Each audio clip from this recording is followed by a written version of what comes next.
درود پاک کب کب کہاں کہاں اور کیسے کیسے کام آتا ہے۔ ایک بہت ہی خوبصورت واقعہ، بڑا ایمان افروز واقعہ ہے جو میں آپ کے سامنے پیش کرتا ہوں۔ ایک دوست نے اپنے ایک دوسرے دوست کو قرض دیا، اور جب اس نے قرض دیا تو وہ قرض ایک بڑی اماؤنٹ تھی، 3000 دینار۔ وہ ٹائم آ گیا جب اس ٹائم وہ قرض لینے کے لیے اپنے دوست کے پاس گیا کہ بھائی مجھے میرے پیسے واپس دو، تو اس نے کہا کہ پیسے تو نہیں میرے پاس، میں کولیپس ہو گیا ہوں، بزنس اب میرا ختم ہو گیا ہے، میں تمہاری رقم نہیں دے سکتا۔ اس نے ایک اور ٹائم دے دیا اسے کہ ٹھیک ہے اب اتنے دنوں کے بعد میں دے دوں گا۔ وہ ٹائم بھی گزر گیا، اور جب وہ ٹائم بھی گزر گیا تو اس کے بعد اس دوست نے کہا کہ اب تو پیسے دے دو بھائی، میرا ٹائم پورا ہو گیا ہے، پھر نہ دے سکا ٹائم۔ آخر کار معاملہ جو ہے وہ کورٹ میں چلا گیا، قاضی کے پاس چلا گیا۔ اب قاضی نے جس کو پیسے دینے تھے اس کو بلایا اور کہا کہ بھائی آپ کو اس کے پیسے دینے ہیں؟ کہتا ہے ہاں پیسے تو دینے ہیں۔ تو کہا پھر دیتے کیوں نہیں ہو؟ کہا پیسے ہیں ہی نہیں، کاروبار ہی ختم ہو گیا ہے، قرضہ تو لیا تھا، اب میرے پاس بچا ہی کچھ نہیں ہے۔ تو کہا اچھا اب یہ بتاؤ کہ کب دو گے، کیسے دو گے؟ اس نے کہا بس میرے پاس پیسے ہی نہیں ہیں۔ تو کہا اب تمہارے پاس 30 دن کا ٹائم ہے، 30 ڈیز میں یا تو اس کے پیسے لوٹا دو یا 30 دن کے بعد تمہیں قید کر دیا جائے گا۔ یہ شخص اب گھر آیا، پیسے تو تھے نہیں، مگر شاید علماء نے لکھا کتابوں میں، یہ واقعہ کئی بڑی بڑی کتابوں میں لکھا اور درود پاک کے فضائل کی بڑی بڑی کتابوں میں لکھا، اور اس شخص نے سوچا کہ اس نے ایک حدیث پاک پڑھی ہوئی تھی کہ جس میں نبی پاک علیہ الصلوۃ والسلام نے فرمایا ہے، جس کا مضمون ہے کہ جو شخص پریشان ہو، مصیبت زدہ ہو، اسے چاہیے کہ مجھ پر کثرت سے درود پاک پڑھے، کیونکہ درود پڑھنا مصیبتوں اور پریشانیوں کو لے جاتا ہے۔ اب اس عاشق کے رسول نے سوچا اور تو کچھ ہے نہیں، اب میں درود پاک پڑھنا شروع کرتا ہوں۔ صبح سے لے کر شام تک وہ درود پاک پڑھنے لگ گیا۔ 27 دن گزر گئے، only 3 days left، 3 دن باقی تھے قاضی کے پاس جانے میں۔ 27 دن گزر گئے درود پڑھتے پڑھتے۔ جب 28ویں رات آئی تو آنکھیں تو بند ہوئیں، مگر خواب میں اسے ایک آواز آئی، گھبراؤ نہیں، تمہارا قرضہ ادا کر دیا جائے گا، تمہارا مسئلہ سالو ہو جائے گا۔ صبح اٹھتا ہے، درود پاک پڑھ رہا ہے، مگر کہتا ہے یہ آواز سے تو مسئلہ حل نہیں ہوگا، پیغام کیا ہے اسے سمجھ نہ آیا۔ 28واں دن گزر گیا، 29ویں رات آ گئی، مگر اب آنکھیں بند ہوئیں اور قسمت جاگ اٹھی۔ نبی پاک صاحب لولاک صلی اللہ تعالی علیہ وسلم خواب میں تشریف لائے، اور پیارے آقا صلی اللہ تعالی علیہ وسلم نے فرمایا گھبراؤ نہیں، علی بن عیسیٰ وزیر کے پاس جاؤ، وہ تمہارا قرضہ ادا کر دے گا۔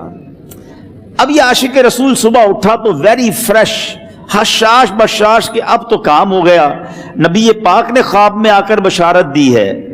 مگر پھر ذہن میں سوال آیا کہ علی بن عیسیٰ کے پاس جاؤں گا تو ثبوت کیا ہے، پروف کیا ہوگا؟ میں جا کر اس کو کہوں گا کہ میرا قرضہ دے دو تو ایسے تو قرضہ نہیں دے دینا، اور میں نے اس کو کہا کہ مجھے نبی پاک نے خواب میں کہا ہے، اور اس نے اگر مجھ سے کوئی نشانی مانگی تو میں نشانی کیا دوں گا؟ آخری دن تھا، 29واں دن تھا، وہ بھی درود پڑھتے پڑھتے گزر گیا۔ 30th نائٹ آ گئی، صبح وہ دن ہے جب عدالت میں جانا ہے۔ اب اس رات پھر نبی پاک علیہ الصلوۃ والسلام خواب میں تشریف لائے، اور آقا علیہ الصلوۃ والسلام نے فرمایا کہ علی بن عیسیٰ وزیر کے پاس جاؤ، وہ تمہارا قرض ادا کر دے گا۔ کہ حضور چلا تو جاؤں گا، لیکن اگر وزیر نے مجھ سے کوئی نشانی طلب کی تو میں کیا جواب دوں گا؟ پیارے آقا علیہ الصلوۃ والسلام نے کمال کا ارشاد فرمایا کہ علی بن عیسیٰ سے کہنا کہ تم روزانہ فجر کی نماز کے بعد 5000 بار درود پاک پڑھتے ہو، یہ راز فقط تم جانتے ہو اور تمہارا رب جانتا ہے۔ اب یہ جب صبح اٹھا تو ایک نشانی بھی مل چکی تھی، عدالت میں جانے سے پہلے وزیر کے دربار میں پہنچ گیا. اسے یہ ڈر تھا کہ آج پیسے نہ لوٹائے تو سزا ہو سکتی ہے. جب وزیر کے دربار میں پہنچا تو وزیر اپنے مشیروں کے ساتھ بیٹھا تھا. کہا مجھے آپ سے بات کرنی ہے. کہا بتاؤ کیا بات کرنی ہے؟ کہا میں ایک پیغام لایا ہوں آپ کے لیے. اچھا کس کا پیغام لائے ہو؟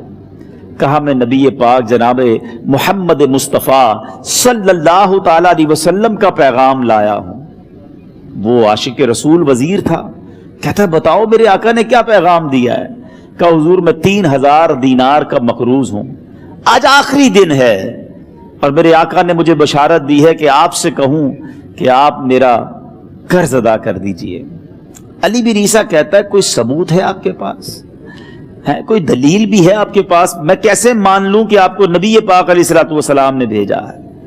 عاشق رسول کہتا ہے خالی ہاتھ نہیں آیا، میرے آقا نے مجھے دلیل بھی عطا فرمائی ہے، مجھے ایک ایویڈنس بھی دیا ہے. اور پروف یہ ہے حضور کہ آپ روزانہ صبح فجر کی نماز کے بعد نبی پاک صلی اللہ تعالی علیہ وسلم کی بارگاہ میں درود و سلام کا نذرانہ پیش کرتے ہیں. جب تک 5000 کا عدد پورا نہیں ہوتا آپ اس وقت تک کسی اور سے بات نہیں کرتے. اور اے وزیر صاحب یہ راز صرف آپ کو پتا ہے اور آپ کا رب جانتا ہے. اللہ اکبر. وہ وزیر تو جس کو کہے نا جھوم اٹھا. ایسا عاشق رسول وزیر تھا جو روزانہ صبح 5000 درود پڑھتا ہو. اس کی تو عید ہو گئی نا. وہ کہتا ہے مرحبا یا رسول اللہ، میرے آقا نے میرے درود قبول کر لیے، اس سے بڑھ کر میرے لیے سعادت کیا ہوگی. اب یہ وزیر اپنے سیٹ سے اٹھتا ہے، اپنے کمرے میں جاتا ہے. تھوڑی دیر بعد واپس آ کر اس عاشق رسول کے ہاتھ میں 3000 دینار رکھ کر کہتا ہے حضور پہلے 3000 دینار تو نبی پاک کا حکم کی میں ادب سے بجا لاتا ہوں، میرے آقا نے جو حکم فرمایا یہ 3000 دینار آپ کو پیش کرتا ہوں. حضور ایک اور 3000 دینار لیجئے. میرے گھر آپ آئے، اتنی اچھی خبر سنائی، آپ نے قدم رنجا فرمایا، یہ 3000 اس کا نذرانہ ہے. اور ایسا کیجئے 3000 اور لیجئے، اس سے اپنے بچوں کے لیے کچھ چھوٹا موٹا کام شروع کیجئے اور ایک وعدہ کر کے جائیے آج کے بعد زندگی میں آپ کو جب بھی کوئی کام پڑے میں آپ کا بھائی ہوں، مجھے یہ خدمت کا موقع دیجئے گا. اللہ اکبر. وہ مقروض جو ایک رات پہلے 3000 دینار کا مقروض تھا، ہو سکتا ہے اس کے بیک آف مائنڈ یہ بھی چل رہا ہو کہ اب شاید کل میں نے جیل میں جا کر عدالت میں جا کر گرفتاری دے کر جیل میں جانا ہے، مگر اب 9000 دینار ہاتھ میں ہیں. عاشق رسول جھومتا ہوا نبی پاک کی یاد میں گھومتا ہوا اب عدالت میں پہنچا.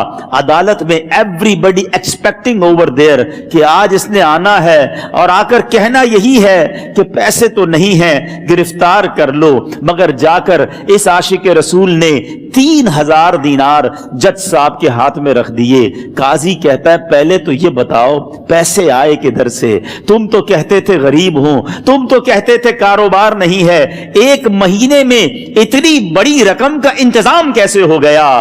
سبحان اللہ. اس عاشق رسول نے گویا زبان حال سے یہ کہا ہوگا کہ یہ تو کرم ہے ان کا، ورنہ مجھ میں تو ایسی بات نہیں، اتنا دیا سرکار نے مجھ کو، اتنی میری اوقات نہیں. اس نے وہ پورا واقعہ بھری عدالت میں سنا دیا. اللہ اکبر. میرے پیارے اسلامی بھائیوں ذرا سوچو پہلے زمانے میں کیسے عاشقان رسول ہوا کرتے تھے. وہ جج، وہ قاضی بھی کیسا سرکار علیہ الصلوۃ والسلام کا عاشق تھا.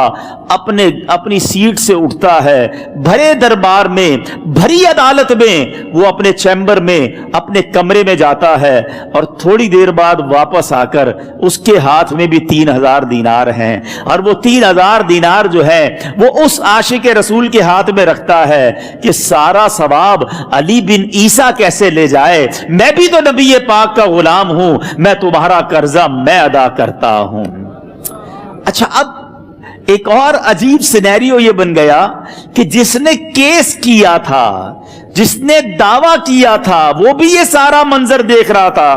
کہتا ہے جج صاحب ذرا رکیے، میں بھی اپنے آقا کا امتی ہوں اور ایک کام کیجئے، قلم کاغذ منگوائیے، اس عاشق رسول کا قرضہ ہی میں معاف کر دیتا ہوں. اچھا، اب عاشق رسول نے وہ واپس 3000 دینار جو جج صاحب نے دیے تھے وہ واپس جج صاحب کو دیے کہ حضور یہ پیسے آپ ہی رکھ لیں، قرضہ ہی معاف ہو گیا، اب آپ کے پیسے کا میں نے کیا کرنا ہے؟ جج صاحب کہتے ہیں جو پیسے نبی پاک کے نام پر نکالے ہیں اب مجھے واپس نہیں چاہیے، یہ بھی تم اپنے ساتھ لے جاؤ۔ اللہ اکبر۔ میرے میٹھے اسلامی بھائیوں، وہ عاشق رسول ایک رات پہلے 3000 دینار کا مقروض ہے، اب 12000 دینار لے کر گھر کو واپس جا رہا ہے۔ اس ایک واقعے کے اندر جو ہم سب کے لیے درس ہے، جو ہم سب کے لیے پیغام ہے، شاعر لکھتے ہیں نا، دکھوں نے تم کو جو گھیرا ہو تو درود پڑھو، دکھوں نے تم کو جو گھیرا ہو تو درود پڑھو، جو حاضری کی تمنا ہو تو درود پڑھو۔ آج ہم بہت ساری پرابلمز میں ہوتے ہیں، یہاں بھی ہو سکتا ہے میرا کوئی بھائی بیمار بیٹھا ہو، کوئی قرضے میں ڈوب گیا ہو، کسی کا کوئی بزنس پرابلم چل رہا ہو، کوئی فیملی ایشو میں ڈسٹرب ہو، آپ کسی بھی پرابلم میں ہیں، خدا کی قسم درود پاک ایسا وظیفہ ہے۔ لوگ بہت سارے وظائف پوچھتے رہتے ہیں، بہت سارے جناب وظائف کے بارے میں معلومات کرتے رہتے ہیں، سچی بات یہ ہے ہر درد کی دوا ہے صلی علی محمد، ہر درد کی دوا ہے صلی علی محمد، تعویذ ہر بلا ہے صلی علی محمد۔ تو خدا را اپنی زندگی میں درود پاک کو شامل کر لیجئے، اور آپ بلیف کریں جب آپ نے کثرت سے درود پاک پڑھنے شروع کر دیے، آپ اپنی آنکھوں سے دیکھیں گے آپ کے پرابلم دور ہو رہے ہیں، آپ کی صحت اچھی ہو رہی ہے، آپ کے قرضے اترنے شروع ہو گئے ہیں، روزگار میں آپ کے برکت ہونا شروع ہو جائے گی، آپ کے چہرے پہ نور آنا شروع ہو جائے گا، آپ کی زبان میں اثر آنا شروع ہو جائے گا۔